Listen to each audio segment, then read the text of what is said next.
நிரந்தரமாவே அனுப்ப பாக்குற?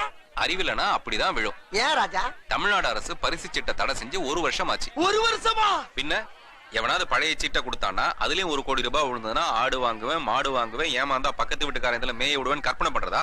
ஒண்ணு நீ ஐஸ்வர்யாய்க்கு ஆசைப்படுற, இல்ல பரிசு சீட்டுக்கு ஆசைப்படுற. உண்மையா உழைச்சு சம்பாதிக்கணும்னு எண்ணமே இல்லையா உனக்கு?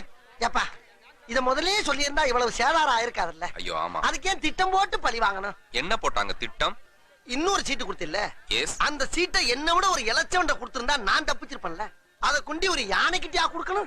அது மிதிச்சாலும் பரவாயில்ல, குதிச்சு விளையாட்டு போயிருச்சு. ஓய்வெடுக்க முதுமலை போயிருக்கு. மறுபடியும் தேங்காயா? இது பரிகாரம். எது?